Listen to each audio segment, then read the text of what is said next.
Web Rádio Deus Conosco. Começa agora o programa Novos Tempos, conectando você com a atualidade do pensamento espírita. Apresentação: Marluce Ferreira, Belmiro Alves e Luiz Henrique.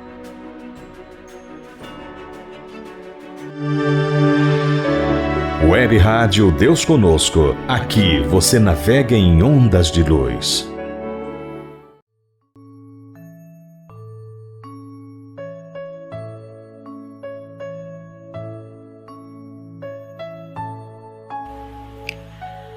Prece da criança que ainda não nasceu. Mãe querida, sustenta-me agora para que eu te sustente depois.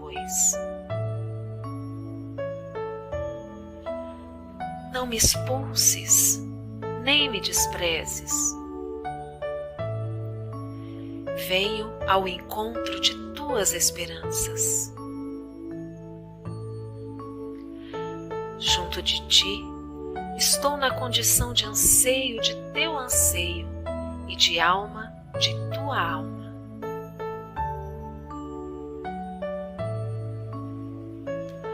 Hoje sou apenas flor, sonho, pensamento. Amanhã serei a tua própria realização. Resguarda-me com amor, para que a confiança não me abandone. Protege-me contra o desequilíbrio. Cultiva as ideias positivas do bem, para que não me falte segurança contra o mal.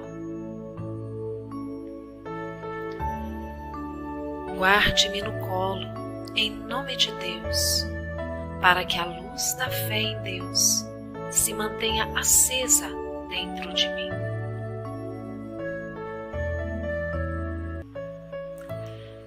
Tenho tanta necessidade de ti, quanto a semente precisa da terra para germinar e viver. Dá-me a tua bondade e dar-te-ei a mim mesmo. De ti depende que eu possa estar amanhã entre os homens, a fim de cooperar na construção do mundo maior. Que assim seja. Web Rádio Deus Conosco. Aqui você navega em ondas de luz.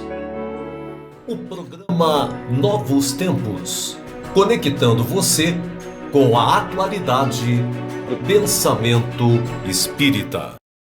Olá, Luiz Henrique de novo no pedaço. Sejam bem-vindos para o Dicas para a Turma Jovem de 2021. Esse ano tem tudo para ser muito bom. Então, roda a vinheta! Começa agora. Dicas para a Turma Jovem. Apresentação: Luiz Henrique.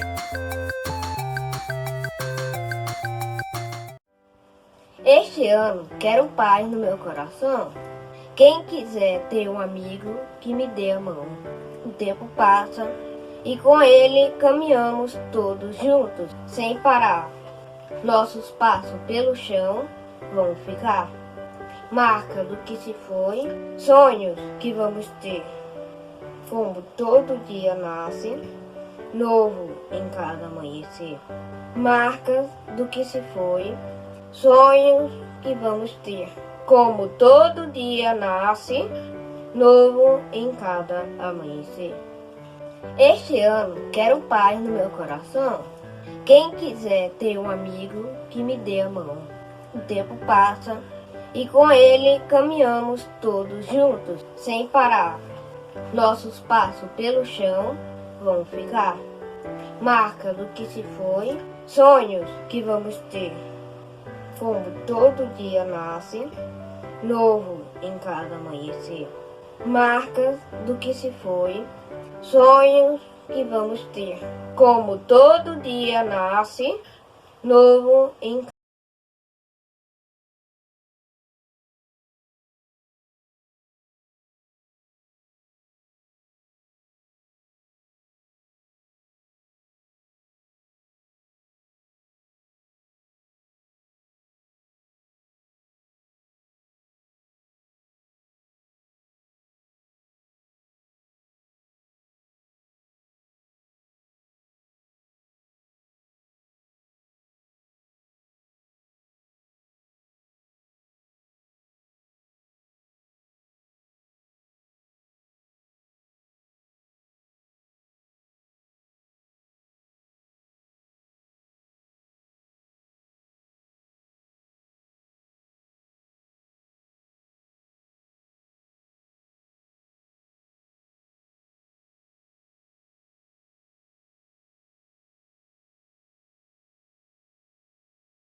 Nos primeiros dias desse ano, muito se falou sobre a valorização da vida, o direito à vida.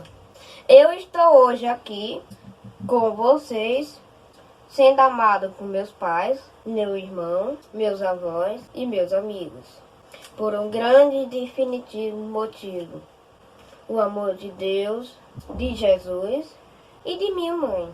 Por esse motivo, eu estou tendo a oportunidade de crescer, aprender, amar e ser feliz. Vida, uma oportunidade divina. Toda criança, desde o ventre, tem também esse direito. Vida, sim, e vida sempre.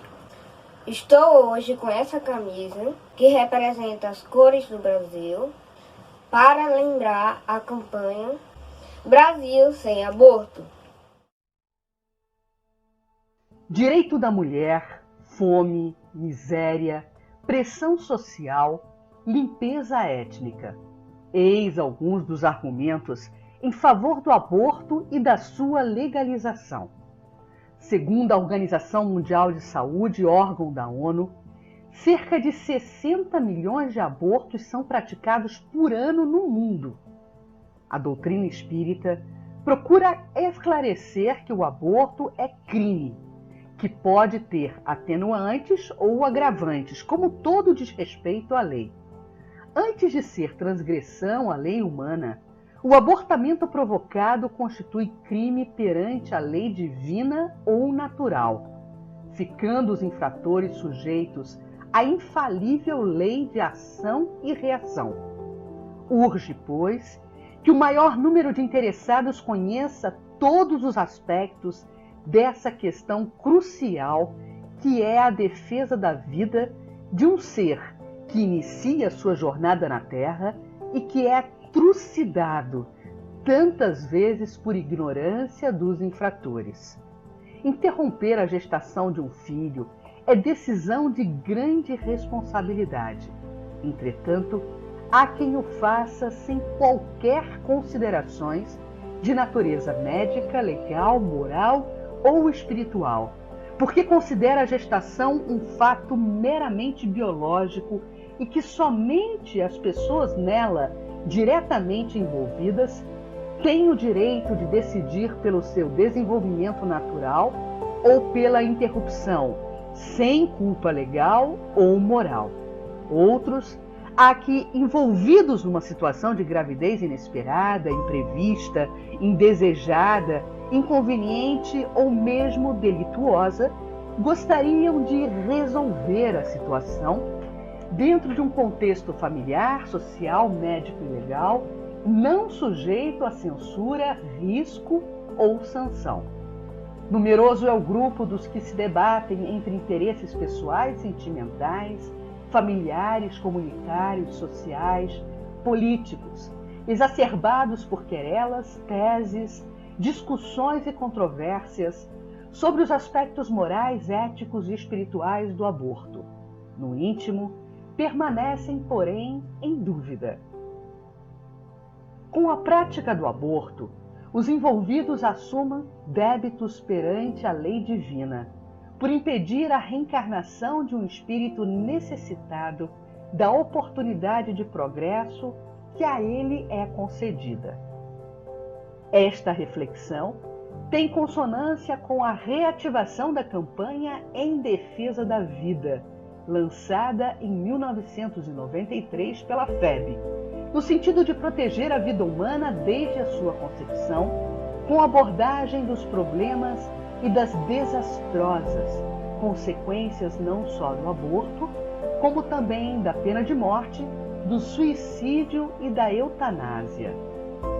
Que os esclarecimentos apresentados aqui possam iluminar a todos, inclusive os que se tenham envolvido no problema do aborto.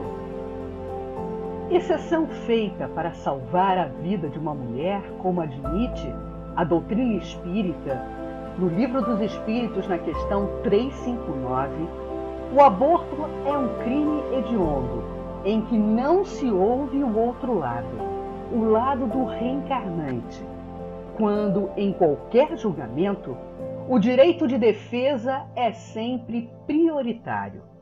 É preciso lembrar que o direito de dar ou tomar vida só a Deus pertence.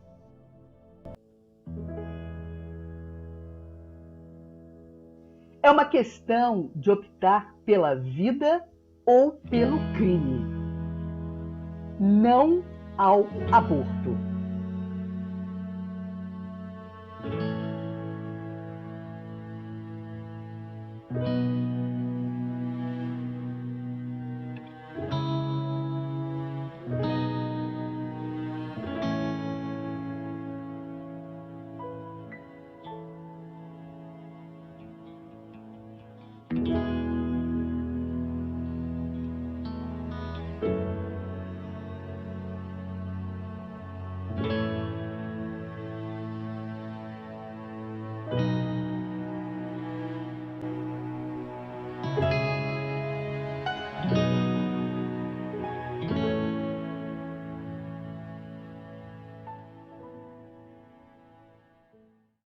O programa de hoje foi sobre a valorização da vida em todas as épocas e sob todos os aspectos.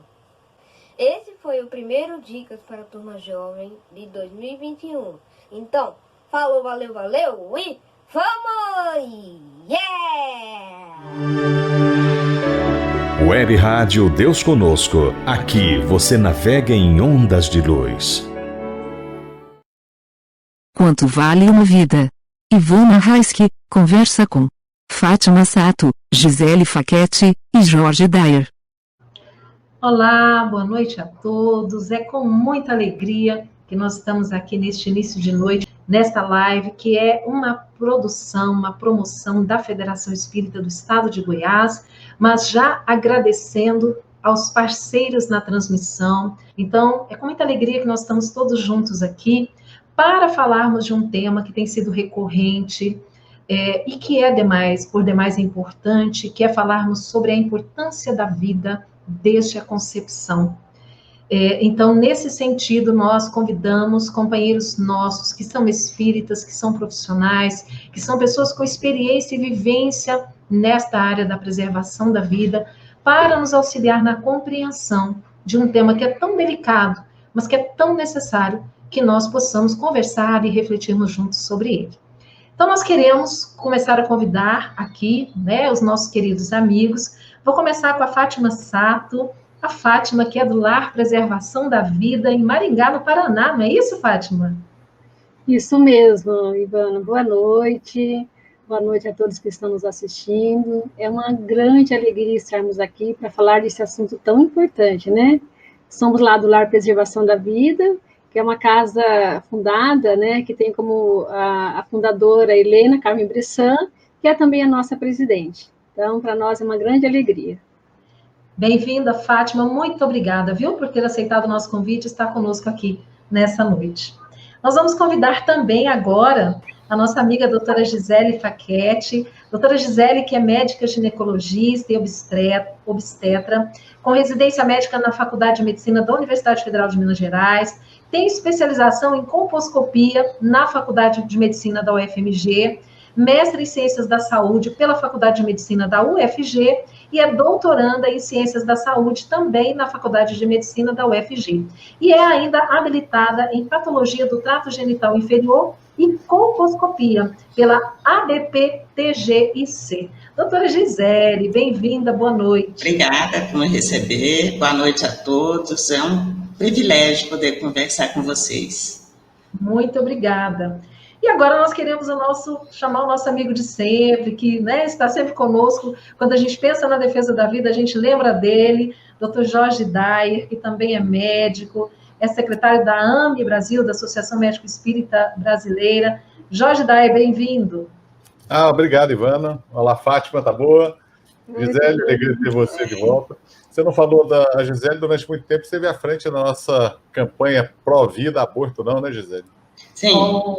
Bacana, uma informação que eu não tinha, hein, Jorge? Bem lembrado. Bom, pessoal, eu participei um tempo longo do movimento em defesa da vida. Que bom, vamos falar sobre isso, né? Mas para começarmos bem, então, vamos fazer a nossa oração. Fátima, eu posso pedir para você fazer uma prece para nós? Sim, posso fazer.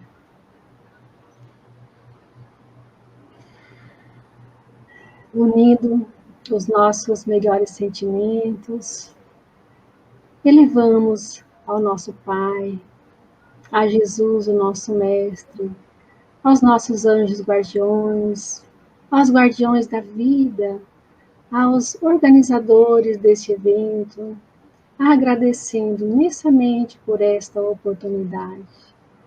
Mas também rogamos Jesus e seus emissários para que possamos fazer o melhor de nós, passar a mensagem da vida a todos aqueles que estão nos assistindo, para que a tua mensagem de amor, de acolhimento, Jesus, possa chegar a todos os corações aflitos, para que toda mãe, toda mulher possa sentir esse amor que vem de ti e possa dizer sim a todas as vidas. Muito obrigada. Que assim seja. Que assim seja. Bom, meus queridos, então, esse é um tema que nós sabemos que levanta algumas dúvidas em muitas pessoas, né? E nós sabemos que o aborto ele tem diversas consequências, tanto nos aspectos físico, mental e espiritual. E nós queríamos começar conversando com a doutora Gisele, que é médica, especialista nessa área, que tipo de consequência física pode ter o aborto para a mulher que opta por ele? Bom, o aborto provocado, ele vai contra a natureza. E a gravidez tem todo um mecanismo de proteção e o organismo se prepara para o nascimento gradualmente. Quando você força a retirada do embrião dentro do útero, isso pode ter consequências importantes.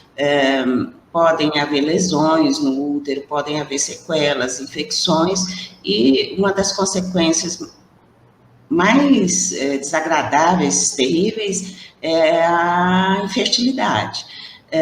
Atualmente não é tão comum como já foi no passado. Antigamente, as mulheres que não tinham recursos, elas procuravam meios, assim, absurdos para fazer um aborto. Introduziam instrumentos, cabos de arame no colo do útero, e havia perfuração, infecção, e havia morte mesmo.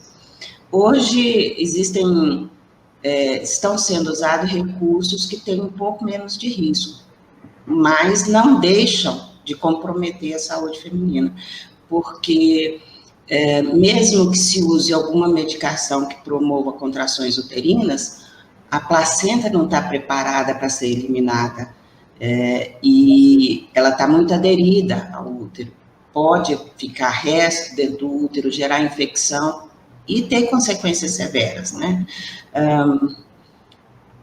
Na realidade, as consequências físicas são ruins, mas são bem menores do que as consequências emocionais e menores do que as espirituais, né?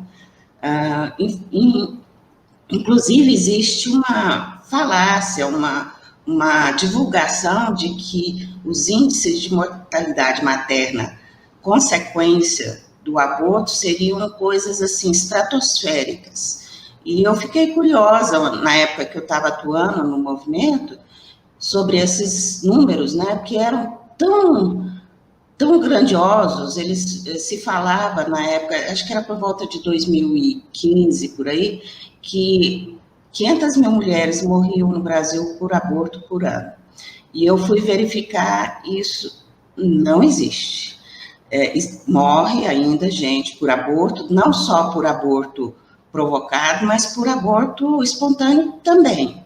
Mas o índice de mortalidade é bem inferior a esse número, e é inferior a número de outros problemas que são igualmente assustadores, como, por exemplo, atropelamento e suicídio. Então, quando você conta realmente o número de mulheres que morrem, é bem menor do que se fala, mas o ideal seria que não acontecesse nenhuma morte por conta de aborto provocado, né? Doutora, só uma dúvida. O fato do aborto acontecer dentro de um hospital, com uma equipe médica, isso é garantia de que a mulher não terá nenhum tipo de consequência física? Reduz bastante o risco. Existem técnicas para casos, por exemplo, de aborto retido, em que ocorre o óbito do embrião e que você é obrigada a esvaziar o útero, e que são relativamente seguras. Então, dentro do hospital é mais seguro, mas não é isento de risco. Na manipulação uterina pode haver uma perfuração, uma lesão de alguma estrutura, pode haver infecção, pode haver lesão da camada interna do útero com aderências e depois com infertilidade. Então, mesmo sendo mais seguro dentro de um hospital, não é totalmente isento de risco. Certo. A gente acha interessante que às vezes nós ouvimos uma expressão que as pessoas usam de aborto seguro. Mas nós ficamos pensando, né? Seguro para quem? Porque para o bebezinho que está sendo assassinado não tem segurança, né? E aí nós estamos falando de duas pessoas e não de uma só, não é? Mas eu queria falar com o Jorge, então. Jorge, quando a gente pensa, então, né, a doutora Gisele falou aí das consequências físicas, mas as consequências psicológicas, né, mentais, da mulher que faz o aborto. Você pode nos falar um pouco sobre isso? Seu áudio está bloqueado, Jorge. Desculpa. existe um trabalho bem interessante, publicado, já tem, acho que 6 anos, não mais 7 anos, que analisou mulheres chilenas e viu-se um aumento maior de depressão das mulheres que cometiam aborto. Agora, a questão de como se encara o pós-aborto, na medida em que há uma pressão, essa pressão tem sido cada vez maior sobre a sociedade, tentando normalizar e dizer que aborto é uma opção da mulher e tudo mais, há também um desinteresse em levantar consequências psicológicas. Então, se existe... Porque por trás da questão do aborto, ou da causa do aborto, existem movimentos heterogêneos, mas que estão unidos numa única causa, e o mote é o empoderamento da mulher, ou a autonomia da mulher, e em cima disso não há um interesse generalizado, um interesse pelo menos maior, em avaliar as consequências. Então, se a gente for fazer uma perquisição científica, uma pesquisa científica sobre aborto, a gente vai encontrar muito mais trabalhos demonstrando técnicas de abortamento ou estatísticas de abortamento do que, por exemplo, consequências negativas. Quando a gente olha para o indivíduo, e você sai da população e vai para o indivíduo, e a gente sabe que o indivíduo é um universo extremamente complexo, nós sabemos que ao violar uma lei natural, ao violar deliberadamente um processo fisiológico, existem repercussões, sim. A mulher, quando está grávida, a gente tem uma obstetra aqui ao lado, um ginecologista, pode falar com muita propriedade, porque a mulher, quando está grávida, há uma modificação orgânica para receber o bebê. Se você interrompe abruptamente, aí a gente fala no caso, por exemplo, em que há uma perda na gestação, uma perda de produto gestacional espontânea. A mulher sofre o abalo disso, porque o corpo dela se preparou para isso. Então, a gente viu agora a aprovação do aborto na Argentina, normatização de aborto até o 9º mês de gestação, e aí já sai de aborto, né, para trabalho de parto prematuro no Canadá. Tudo isso como se operasse em torno da mulher, pela pressão que se há da autonomia da mulher, e não vê a repercussão médica que essa mulher está sofrendo. Ou seja, falar que fazer um aborto é tranquilo, não. Tem consequências orgânicas, consequências cerebrais da própria modificação do organismo feminino pelos hormônios placentários que preparam a mulher para ser mãe, e também a consequência moral. A gente não consegue dissociar moral de medicina, tanto que moralidade e saúde é um tópico filosófico crescente que tem sido estudado na antropologia médica, e as chamadas doenças morais, André Luiz que chama de doença moral, né? Mas na verdade seriam condutas morais no enfrentamento de doença, tem sido estudado cada vez mais, e nós sabemos que um dos fatores que influenciam o nosso relacionamento conosco mesmo e com a sociedade, um dos fatores é a nossa formação religiosa. A gente não pode negar que nós temos uma formação religiosa forte nas famílias brasileiras. Querer negar isso e para impor uma autonomia da mulher, e efetivamente aí não há autonomia, né, porque existe aí sim uma ditadura, porque quem opta pelo aborto não ouve o outro lado, e colocar isso como algo normal é violar efetivamente o que a própria natureza diz, o próprio organismo da mulher está dizendo. Então as consequências existem. Existem. A Fátima, ela representa uma instituição que faz um trabalho belíssimo, né, na preservação da vida, que é o Lar Preservação da Vida. Fátima, eu queria que você falasse primeiro um pouquinho, né, sobre o trabalho do lar, Mas também queria que você contasse para nós, as mulheres que são acolhidas ali, como é o estado emocional delas quando elas chegam ali em busca dessa ajuda? Boa noite mais uma vez. Bom, o lar já tem 33 anos de fundação, já acolhemos entre mães, gestantes, seus filhos, os filhos que acompanham as mães, mulheres vítimas de violência, os filhos nascidos, mais de 4.000 pessoas. Então, bastante, né? E fora isso, nós temos um programa, que é o programa Sim à Vida, que iniciou em 2007, para trabalhar especificamente essa questão do aborto, né, da preservação da vida, de levar a mensagem da vida. E com esse trabalho, nós iniciamos um outro tipo de atendimento, que é o atendimento às mães que nos encontram pelo nosso site, né, redes sociais, e essas mães estão muitas vezes decididas ao aborto, e elas chegam para nós muito desesperadas, a grande maioria,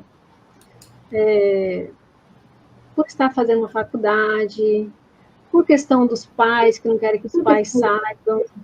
E interessante, Ivana, você estava comentando aí no início, né? E a doutora também. A gente recebe meninas de todas as classes sociais, todas. E desde mais novinha até mulheres de 35, 40, até 50 anos também já atendemos. Então, dificilmente a gente chega para nós, nesse público do Sim à Vida, né, que encontra a gente, né, pelo site, dificilmente a gente encontra uma mulher extremamente pobre, financeiramente falando, né? Mas, quando chega, a gente dá toda assistência para ela. E outra coisa interessante também é que o Dr. Jorge comentou aí sobre o fator religião, né? Interessante que nós fazemos questão de perguntar a cada mãe com a qual a gente está conversando, né? E a gente pergunta para ela, porque ela está desesperada, ela não encontra saída, a única solução que ela encontra é o aborto. E a gente, nesse processo, assim, de estar conversando com ela, passando a mensagem da vida, fazendo acolhimento, ainda que seja por telefone, a gente pergunta, você pediu ajuda de Deus? Impressionante, mas quase 100% diz que pedem ajuda de Deus, sabe? E aí, claro, a gente começa a trabalhar o que realmente Deus está mostrando para ela, né? Qual que é a ajuda que Deus está oferecendo? E aí, é nesse momento, assim, que muitas vezes elas choram, né? Elas se abrem, e a gente, às vezes, chora junto, e aí a gente vai, então, conversando com ela ali, compreender qual que é a real necessidade dela do momento em que a gente poderia ajudar. E a gente sempre oferece ajuda, elas não buscam ajuda financeira, mas nós sempre oferecemos. Questão de exames médicos, ultrassom, o pagamento de uma água, de uma luz, aluguel, remédio. Hoje mesmo a gente pagou uma conta de remédio, compramos numa farmácia lá em São Paulo, aqui do Paraná, lá em São Paulo, para uma mãezinha que está gestando o 8º filho. Isso é muito raro também, a gente encontrar mães de muitos filhos, muito raro. Mas essa, a gente está dando uma atenção muito especial para ela, aliás, com todas. Mas ela não tinha o dinheirinho para comprar o remédio e a gente comprou para ela.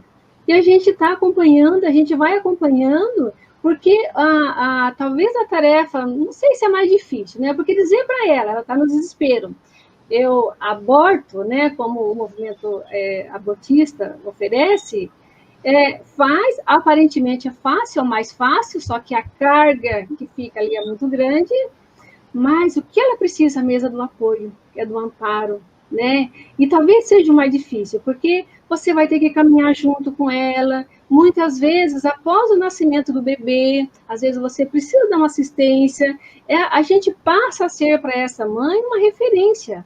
Na hora do apuro, ela recorre a nós. Então, é muito importante, já que nós estamos falando assim em rede, né, que esse movimento de acolhimento, de casas, às vezes nem tanto a casa de acolhimento, às vezes só o acolher, sabe, o caminhar junto, porque às vezes ela tem a sua casa, ela tem a sua família, ela não precisa sair dali de onde ela está, ela precisa ser ajudada ali onde ela está. Né? Então, graças a Deus, isso está ampliando bastante esse movimento pró-vida de acolhimento, mas ainda precisa mais ainda, né?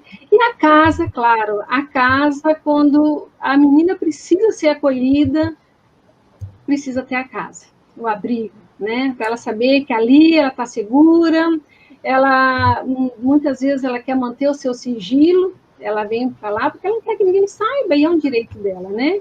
Se ela tem mais que 18 anos, esse direito tem que ser respeitado. Então, ela vem de onde ela estiver. Eu vi aí no início da live, a pergunta é, quanto vale uma vida, né?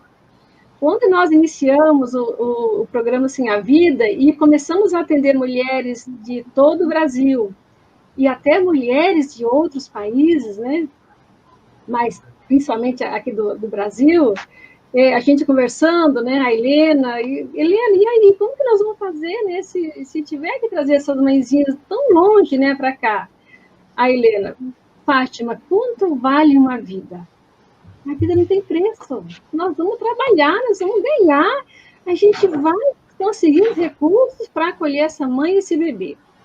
Então, isso vai acontecendo. Hoje, graças a Deus, com os vários grupos formados, em vários estados brasileiros e também fora do Brasil, nós temos grupos formados na Europa, são 6 grupos formados lá na Europa, em 6 países. Com a ajuda de todos, a gente consegue manter, ajudar, a gente consegue, quando a gente encontra a mãe sentindo a necessidade imediata, a gente na hora já oferece um recurso para ela e já resolve aquela situação dela. Fora o enxovalzinho que vai pelo correio, que é muito caprichadinho, sabe? Então, assim, é algo gostoso, é bom você ver. Eu digo para você que nós conhecemos 3 realidades. A realidade da mulher grávida, que chega desesperada, achando que está no fim do mundo, que para ela é o fim do mundo. Nós conhecemos a mulher quando nasce o bebê, que é o começo de um novo mundo, os dois extremos, né?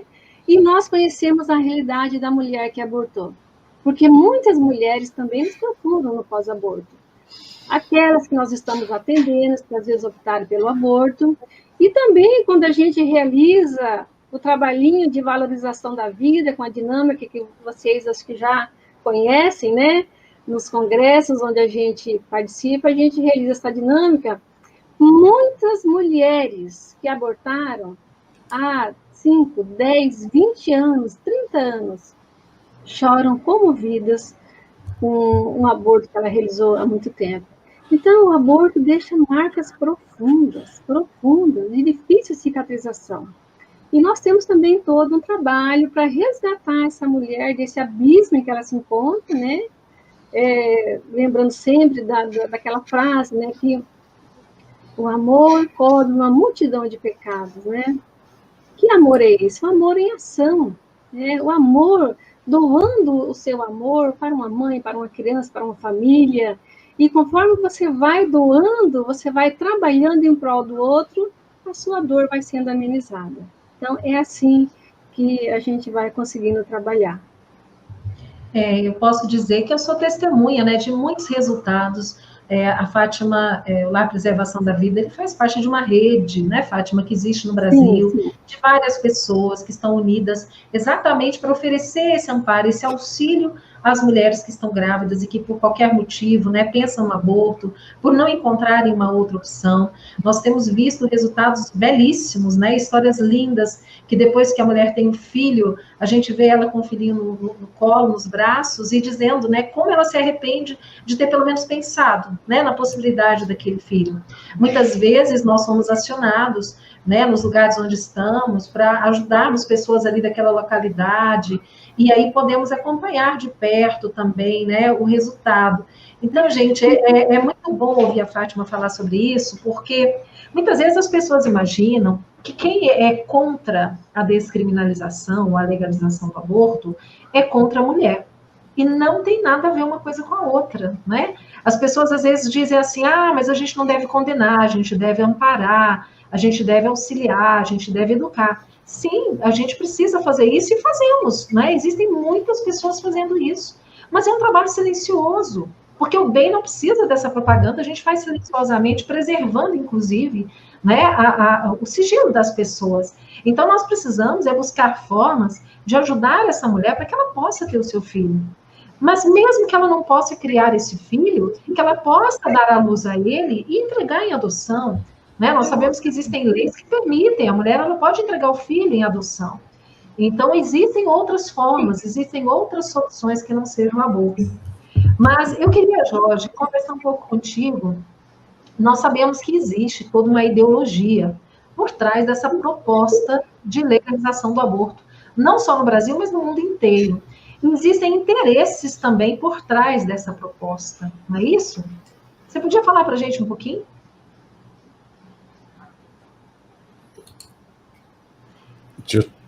Deixa eu tirar do mudo. Você tirou e pôs de novo. Aí. Agora entrou.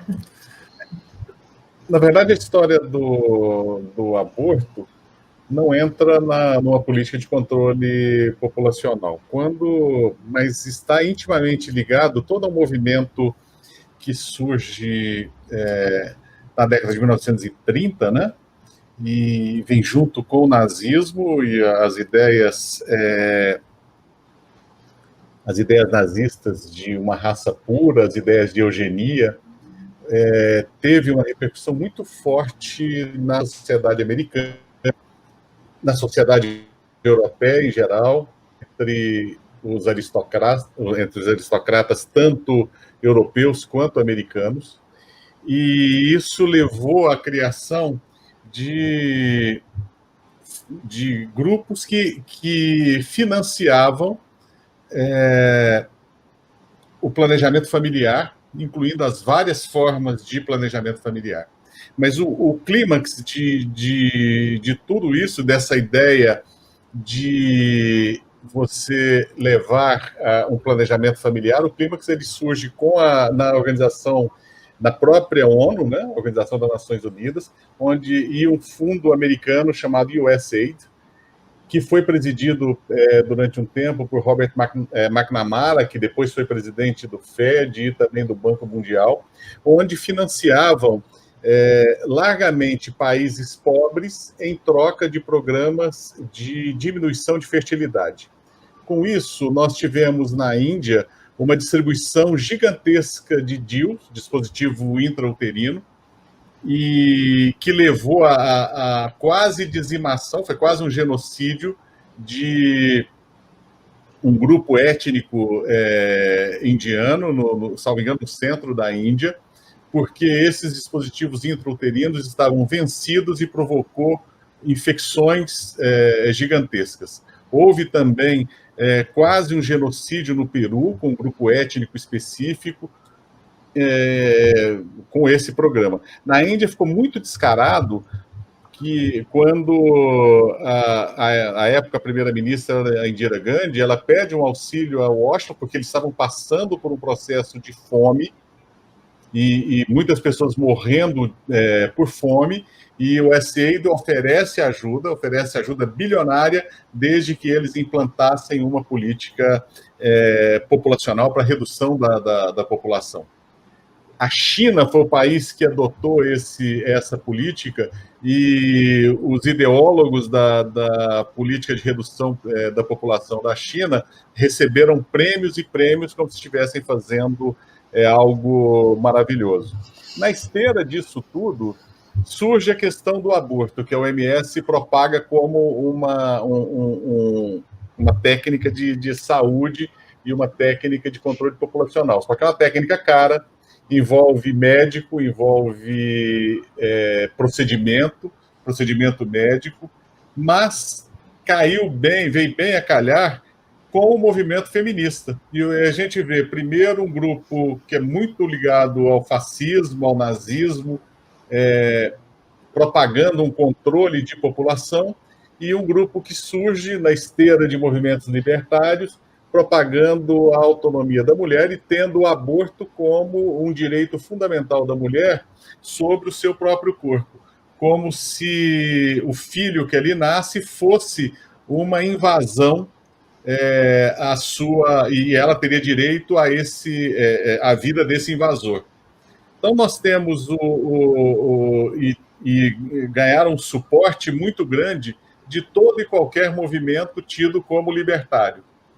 Ganharam também a simpatia daqueles que influenciados por essa aristocracia que acha que a população está expandindo de uma forma desmensurada, e aí tem a simpatia, e a gente vê isso no dia a dia.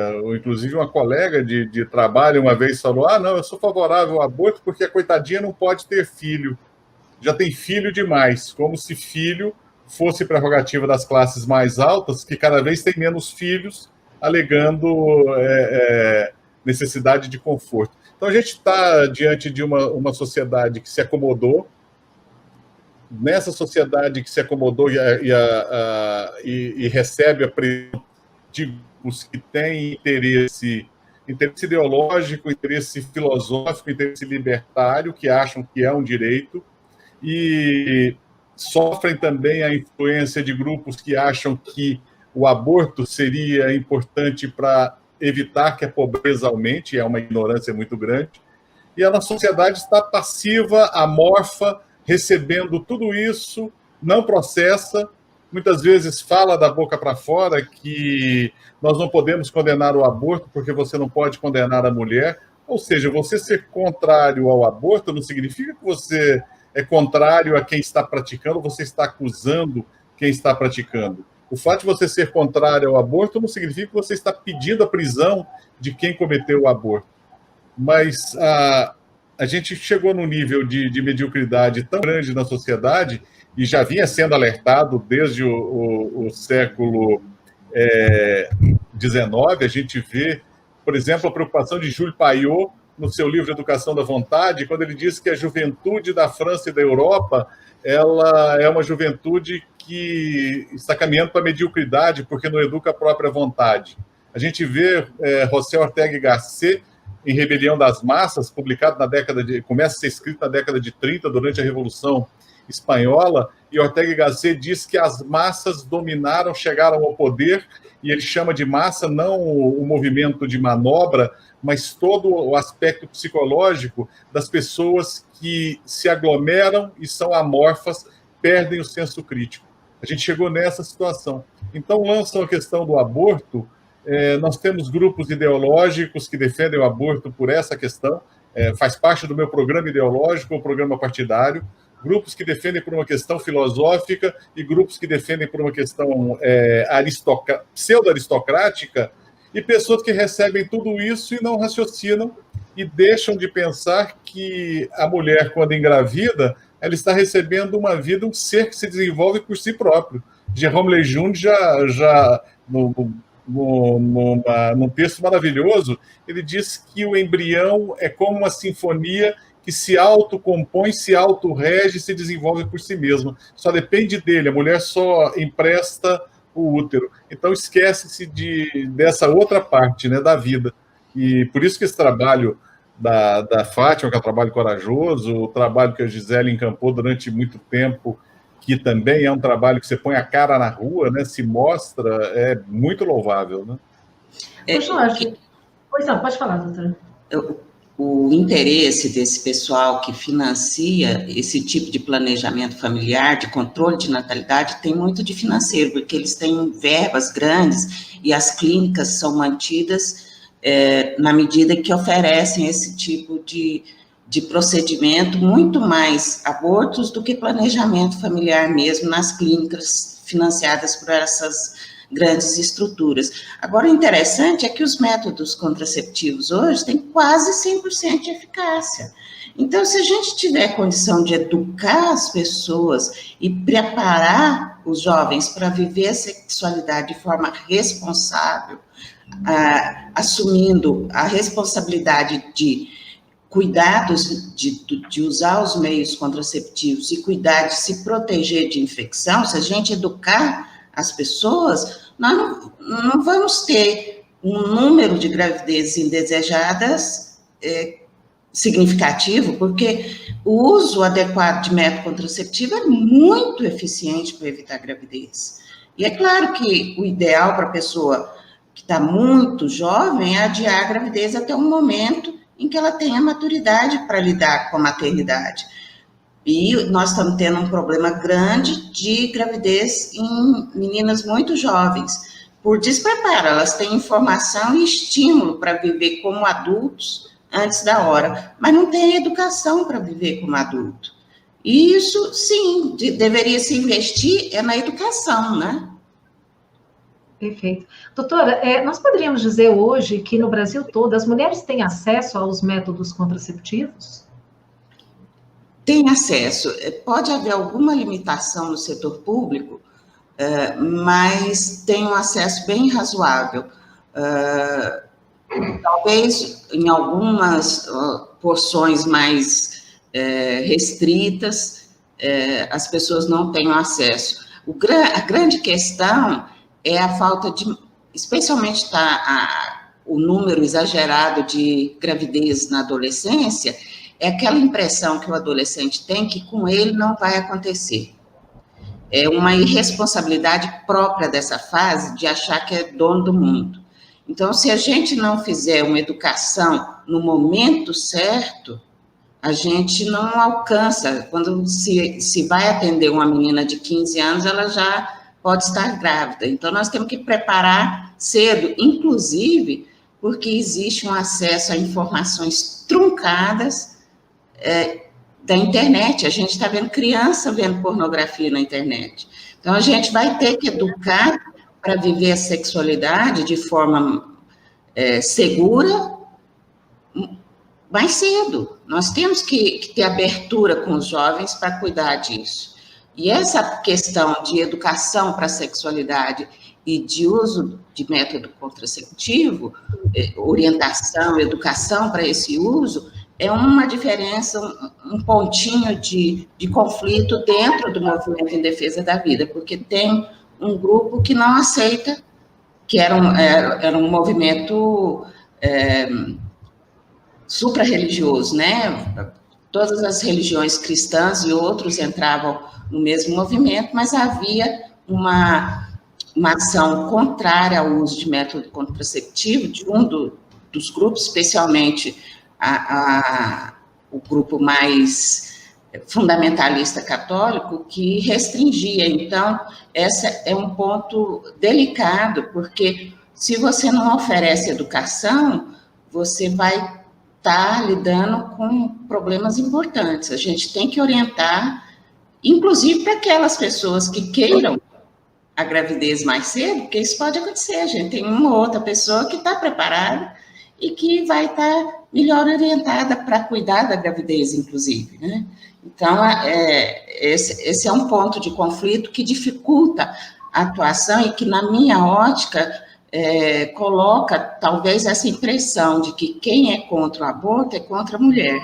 Mas nós, especialmente, que aceitamos os cuidados com a saúde e as condutas preventivas, nós sabemos que tem muitos meios, além de um meio radical de interromper uma gravidez, né? E estamos chegando a um absurdo, assim, é quase um filme de terror, sem imaginar que foi aprovado num dos estados, acho que foi Idaho, nos Estados Unidos, foi aprovada a interrupção da gravidez até o último dia. Quer dizer, você faz um par, é uma coisa esdrúxula, um bebê maduro. É um assassinato, né, gente? É um assassinato, é uma coisa... E isso mostra uma questão. Quando é que a vida é vida humana? Isso, eu ia te perguntar isso, doutora. Quando é que começa a vida? Bom, na minha ótica é a partir da concepção, da fecundação. Agora, os movimentos a favor do aborto, eles colocam um monte de data que chegou até esse extremo de ser sendo antes do parto, pode-se fazer. Quer dizer, se você fez uma cesariana, tirou um neném antes da mulher entrar em trabalho de parto, você pode sacrificar essa criança. Se essa criança nasceu de parto normal, foi registrada e a mãe sacrificar, é um crime hediondo. Quer dizer, é a mesma coisa, não é? E se você vai regredindo, então, com 7 meses é a mesma coisa, é ruim do mesmo jeito. Com 6 meses de gravidez também é horroroso, o bebê está formado, e você vai voltando, e cada vez você vê que tem uma coisa atroz nessa interrupção, porque a vida, ela está no potencial também, no potencial de vida. E o que tem o potencial de formar um ser humano? É o ovo humano, que é o óvulo fecundado pelo espermatozoide. Não vai formar nada diferente de um ser humano, não é isso? Doutora, e só mais uma pergunta. O feto sente dor? O embrião, quando ele é agredido no útero, ele sente dor? Existe algum estudo que comprova isso? Não, sente, porque o sistema nervoso se forma relativamente cedo. Das linhas considera que não seria aborto até a formação do sistema nervoso, porque não sente. Mas aí você imagina, por exemplo, que uma pessoa em coma, que não está sentindo, a vida dela não tem valor? É um parâmetro, é só circunstancial, né? Então, forma muito cedo o sistema nervoso que vai permitir a sensibilidade. Sente dor, sim, no momento em que uma mulher vai ter ciência de que está grávida e até providenciar isso, ela não vai conseguir fazer antes dessa fase que sente dor. Entendi. Ô, Fátima, você podia mostrar aquele bebezinho que você tem aí, para o pessoal ter ideia? Primeiro, um pequenininho, não é? Que representa um feto de 12 semanas, não é isso? Esse aqui é mais ou menos de 10 a 12 semanas, né, o tamanho aproximado. E a gente sabe que com essa idade gestacional ele está completinho, né, doutora? Está completinho, formado, né, só falta crescer. E agora, para nós espíritas, a gente tem algo mais que fortalece a defesa da vida, né? Porque nós sabemos que muito antes do espírito se ligar àquele corpinho que vai se formar, já existe um preparo muito grande. Já, às vezes, anos de preparo para essa vida. E o momento que vai acontecer ali, a fecundação, já está tudo muito bem organizado, com a equipe ali especialíssima, atendendo aquele espírito, o seu contexto familiar, o seu contexto social, o corpinho dele, como vai ser, tudo baseado nas suas vidas anteriores e naqueles que estão próximo dele, para que ele possa crescer, para que ele possa ressarcir as suas dívidas, para que ele possa amar, né, e ser amado. Então, nós temos aí essa certeza, né, de que antes mesmo da fecundação, ele já está ali. Tem mães que sonham, mães e pais que sonham com seus filhos muito antes de estar gestando, porque ele já começa a participar ali do contexto familiar. Então, a gente tem essa certeza. E nós temos esse outro aqui, que é um bebezinho de aproximadamente 6 meses e meio. Então, a gente pode perceber que é um ser humano, é um ser que está ali, né, pedindo para nascer. E a gente tem atendido casos em que elas estão querendo abortar com essa idade gestacional, né? Na Coreia do Sul foi aprovado até o 9º mês também, não foi, Jorge? Isso. Mas eu te digo assim, meninas que nós atendemos, às vezes, buscando aborto com esse tempo de gestação. Então, é algo realmente que a gente precisa trabalhar muito, mostrar, né? Eu vejo, assim, que como a educação é importante, mas a educação religiosa, né? A educação espírita. A gente estava conversando aqui com a Ivana antes de iniciar as apresentações, né? Como a educação espírita, né, falando no nosso caso aqui, que somos espíritas, desde a infância, mostrar, né, as leis de Deus. Como é importante a gente conhecer, a gente saber que nós não seremos felizes se nós infringirmos uma lei de Deus qualquer. Qualquer ato nosso que fizermos que vai contra a lei de Deus, nós acarreta consequências e não seremos felizes. Tá? Então, é importante a criança, já desde o início, ter conhecimento disso, né? As consequências de tudo, de todos os nossos atos. Atos bons, consequências boas. Atos ruins, consequências ruins. E fora a obra básica, nós temos aí muitas obras que contam histórias, casos reais. E eu queria ter, para quem estiver ouvindo aí, assistindo, o caso Julinda, que está lá nas fronteiras da loucura. Ela comete um aborto, e o que acontece com ela? E todo um trabalho que se tem para que essa menina possa retomar a vida, sabe? Tem um outro também que conta o caso da Suzete Sara, do abismo às estrelas, uma médica que acabou na profissão realizando abortos. O que acontece com ela? Então, é importante a gente conhecer, né, as consequências de um aborto. Tem uma coisinha que eu gostaria de relatar, que foi uma experiência pessoal minha, e que me impressionou muito, porque eu sempre achei que a mulher sofria muito com aborto. Mesmo as que fizeram, mesmo achando que era certo, acreditando que ela tinha esse direito, a dor emocional e a sensação de culpa funciona como se fosse um peso amarrado na perna que ela carrega pela vida toda. Mas eu tive uma experiência, uma vez participei num grupo de terapia de um rapaz que estava sofrendo muito para conseguir arranjar uma companheira, e ele não conseguia arranjar alguém para se relacionar, e foi feito um processo que chama constelação familiar, que você representa a pessoa. E eu representei o rapaz. Foi muito interessante, porque eu sempre defendi o lado feminino, né? E eu fui lá, me botaram um bonezinho e eu fui representar o rapaz. Nesse processo da constelação, você sente a emoção que o outro sente. A dor desse moço, ele teve essa primeira namorada, que ele era apaixonado, ela engravidou e fez um aborto contra a vontade dele. Era uma dor tão grande, eu passei a respeitar muito mais a dor do parceiro. O homem também sofre com aborto. E os relacionamentos mais ainda. Qualquer relacionamento que exista em que houve um aborto, a chance dele se perpetuar, dele continuar, é insignificante. O aborto significa, emocionalmente, que você diz para o parceiro que você não quer ter vínculo com ele. Então, o natural é que o relacionamento acabe. E eu passei a respeitar mais, entender a dor dos rapazes que geralmente não podem falar muito sobre o assunto, né? Ocasionalmente eles são coniventes, mas algumas vezes eles nem não têm nada não são consultados. Muitas vezes nem consultados, né, doutora? Eu acho interessante quando se fala que aborto é assunto de mulher, como se a fecundação ocorresse com a mulher sozinha, né? Como se não dependesse da ajuda do homem, né? Daqui a pouco não vai precisar nem de homem nem de mulher, né?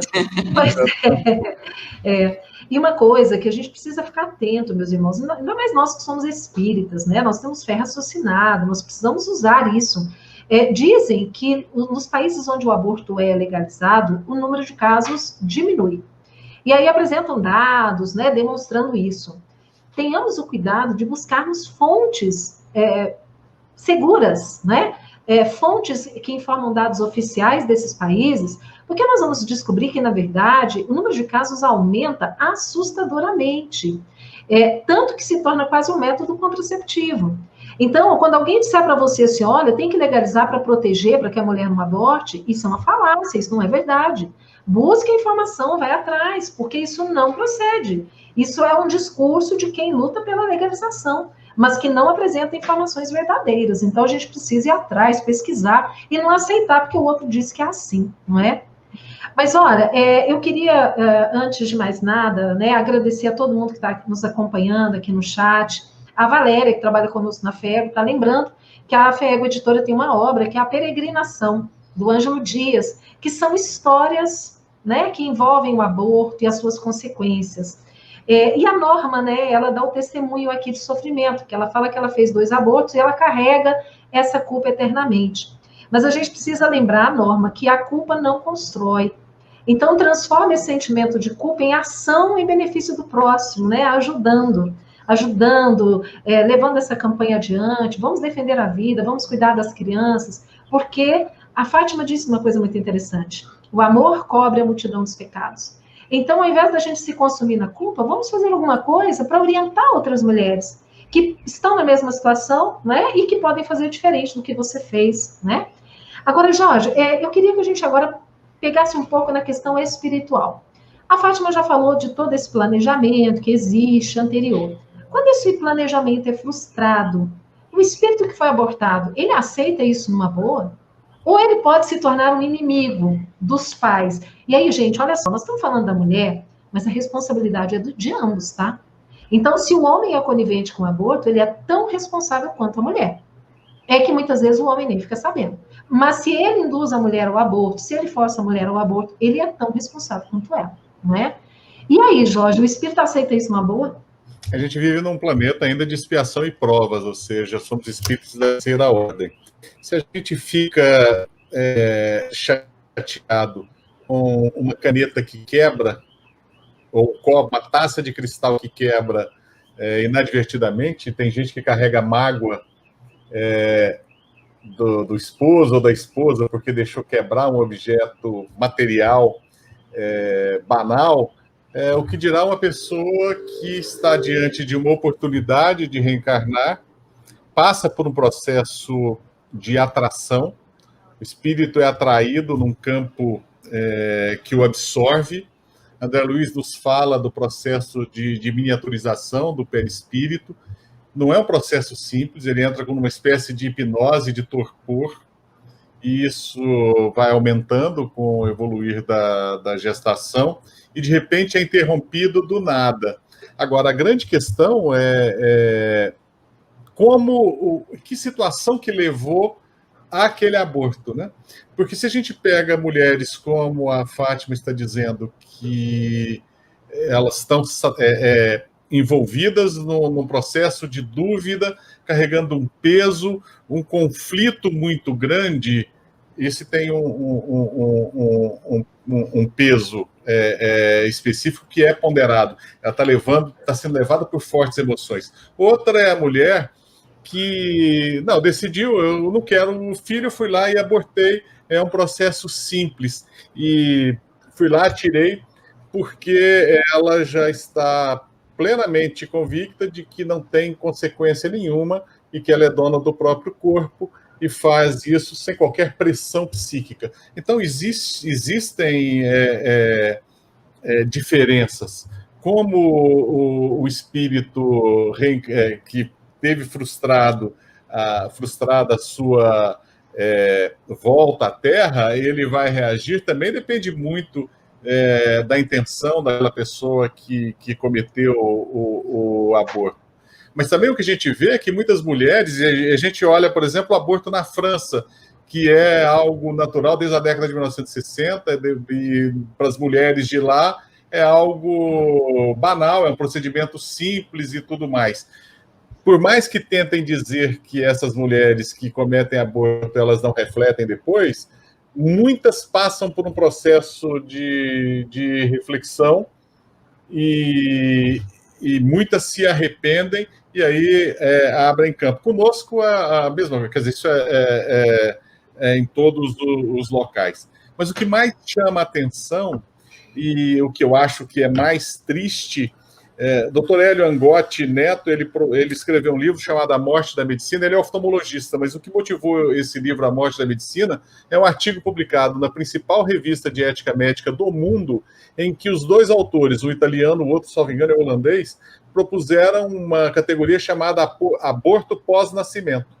Ou seja, a mulher ou o responsável, ou até mesmo o médico, teria o direito de sacrificar a criança em alguns casos específicos, como, por exemplo, o síndrome de Down, ou se a mãe tivesse optado por isso antes de entrar na sala de parto. Isso é a morte da medicina. Qual a consequência espiritual para um médico desse? Aí a gente vê lá o capítulo, se não me engano, 37, né, ou 38, de Nosso Lar, chamado Vampiro, em que André Luiz apresenta aquela senhora que cometeu mais de 50 abortos, ela era profissional da ginecologia, e ela cometia o aborto, ela incentivava o aborto.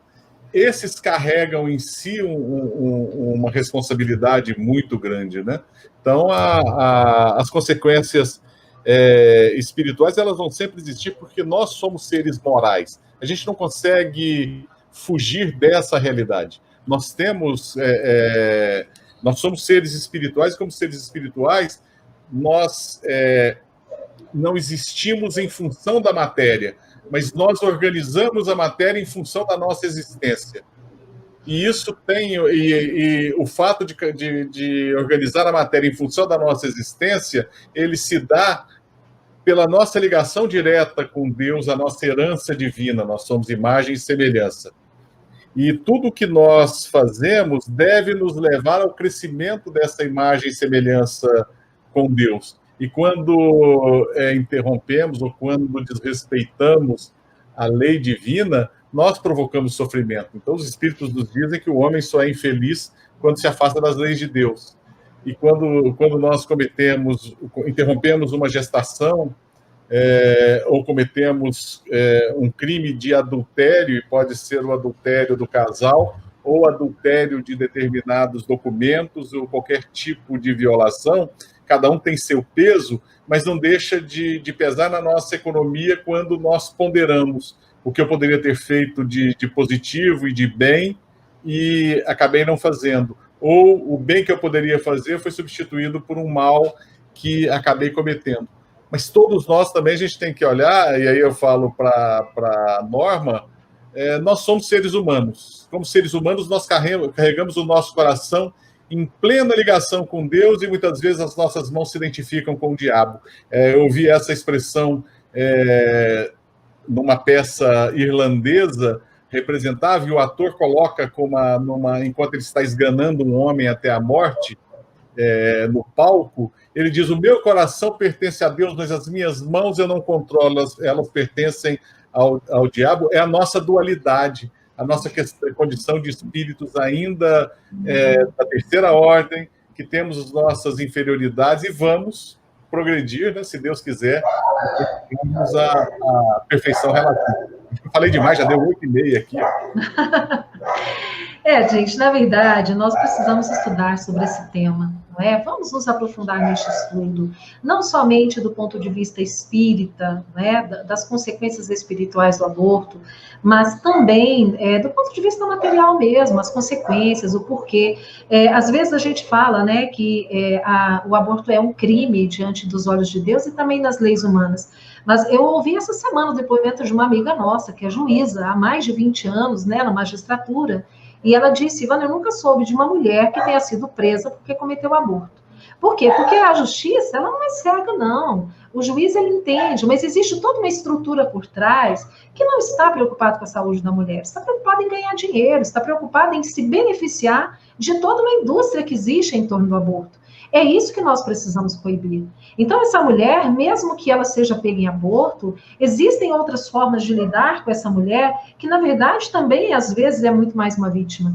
Não é? Mas se nós legalizarmos, aí a coisa, gente, perde-se o controle. Aí, como o Jorge disse, tem países em que o aborto é legalizado, que eles já fazem prática de eugenia. Se a criança tem um pequeno defeito, um lábio leporino, um pezinho torto, a mãe pode pedir para abortar, porque ela não quer um filho deficiente.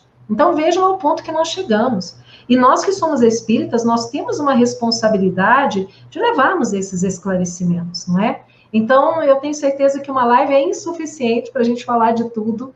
Essa é uma live em que a gente procura chamar a atenção de todos para estudarmos mais, promoveremos outras, esperamos convidar outras vezes, né, doutora Gisele, Fátima, Jorge, mas como nós já estamos aí com 1h02 de conversa, nós queremos passar para que vocês façam, então, as suas considerações finais, para que nós possamos partir para o nosso encerramento. Eu gostaria de começar com o Jorge. Alegria estar com vocês. Gostei da armadilha da Ivana de trazer a Gisele de volta para o movimento. Gisele, bem-vinda de volta. A armadilha é dele, viu, Gisele? Eu só fui na onda, gostei. Um beijão em todos. Fátima, prazer em te rever. Já encontrei a Fátima em alguns locais do mundo. Um beijão grande. Obrigado, Ivana, pelo convite. Nós que agradecemos a sua participação, viu, Jorge? Sempre solícito aí, nos ajudando, nos atendendo. Doutora Gisele? Bom, eu me afastei do movimento porque resolvi estudar. Eu fiz mestrado, agora estou fazendo doutorado, né? E a gente tem que dosar um pouquinho as coisas. O que eu queria dizer é para as mulheres que passaram por essa experiência de um aborto provocado, é que a dor emocional tem cura, que a assistência espiritual é muito grande e que é possível se reconciliar com o filho que foi abortado. Através das preces e da ação no bem, a gente se reconcilia e supera a culpa. E isso é um projeto de vida que tem que ser realizado nessa encarnação. Então, essa dor do que já passou pode ser superada. E eu já vi isso acontecer muito. Muito obrigada, adorei estar com vocês. Obrigada, doutora Gisele, muito obrigada mesmo por estar aqui conosco. Antes de passar para a Fátima, nós queremos registrar aqui conosco a nossa querida Elza Rossi, que é a presidente da BUS, né, da Federação Espírita do Reino Unido, e que é também nossa amiga, parceira, e, inclusive, logo no início de fevereiro, está sendo preparado uma live, um programa, em que a Elza estará junto com a Nádia do Couto Vale, a Clara Lila Gonzalez de Araújo, a Heloísa Pires e a Cristiane Drux, também com a ajuda da Isabela Paiva. Elas estarão tratando sobre o tema adoção. Então, olha, quem quiser saber mais sobre adoção, a Denise, que está aqui conosco, né, comentou sobre o processo, às vezes, moroso, né, o processo legal moroso que ainda existe no Brasil em relação à adoção. Este é um tema que nós trataremos na primeira sexta-feira de fevereiro. Será divulgado pelo canal do IGES e a gente já aproveita convidando todo mundo para assistir, porque é um tema intimamente ligado com essa temática do aborto, né? E também falar com o nosso companheiro que colocou um comentário aqui, falando da dificuldade que ele tem em relacionar com a mãe. O Kane, ele diz que nasceu prematuro. Será que minha mãe e eu somos inimigos? É por isso que a gente briga tanto? É difícil saber, né, Kane? A gente sabe que a família é a oportunidade que Deus nos dá de repararmos erros do passado, né, de renascermos juntos com os desafetos, mas também com os afetos. Então, o mais importante é assim, ama sua mãe, tenha paciência com ela, né? A gente aprende a conviver com o outro, com as dificuldades, com os defeitos, porque é a oportunidade que Deus nos dá. Não é isso, Fátima? Está contigo. Eu também quero agradecer bastante essa oportunidade, rever os amigos, Ivana, Jorge, conhecer a doutora Gisele. Então, realmente, é um momento muito especial. E eu gostaria de falar para aquela mãezinha que está gestante agora, que está enfrentando dificuldades, que às vezes sozinha não contou para ninguém ainda que está gestante, e às vezes passa pela cabeça essa busca por aborto. Então, nós queríamos falar para você, mãezinha, porque você já é mãe. A partir do momento que houve uma fecundação, um espírito já está ligado a esse corpo, então você já é mãe. Nós estamos com você. Se você precisar de ajuda para conversar, seja da forma que for, nós estamos aqui, nós temos uma equipe que pode ajudá-la, né, sob o olhar de Jesus, e mantendo sempre o sigilo, que é algo muito importante, e saiba que você pode contar com a gente, tá? Estamos aqui prontos para acolhê-la aqui ou onde você está. Então, muito Fátima, obrigada. o site a pessoa encontra larpreservaçãodavida.org.br? Isso. larpreservacaudavida.org.br, que aí não tem o cedilha nem o tio. E também, se puder deixar um telefone, posso falar aqui, Pode, Ivan? pode sim. Deixa eu colocar o número aqui na tela. Pode falar, que eu coloco aqui. Tá. 44 999 37 0869. Esse é um telefone em que uma atendente está de plantão para atender qualquer pessoa que queira conversar, que queira precisar, que esteja precisando. E tem também o telefone do Lar Preservação da Vida, né? Para aqueles que querem conhecer, né? Ou conversar de alguma forma. 44 3226 2123. Repete, Fátima, por favor. 3226 Sim. 2123. 2123. Ok, nós vamos deixar um pouquinho aqui na tela, tá? Para quem quiser aí anotar o DDD 44, né? Tanto do celular quanto do telefone fixo aí. Pessoal, então, olha, nós queremos muito agradecer, né, aos nossos 3 convidados que gentilmente atenderam aí ao nosso convite, a todos que estão nos acompanhando aqui, pelos diversos canais que estão transmitindo essa nossa programação. Então, muito obrigada a todos que estão conosco, apoiando esta iniciativa, e em breve nós traremos novamente este assunto para a nossa apreciação e compreensão. Web Rádio Deus Conosco. Aqui você navega em ondas de luz. Novos tempos. Infelizmente, o programa chegou ao final. Na próxima semana estaremos de volta. Não esqueça de curtir o vídeo, se inscrever no canal e ativar a notificação. Tchau!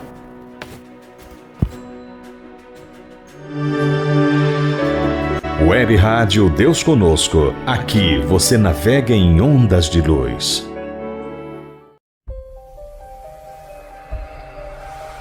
Produção, montagem e edição: BL Produções.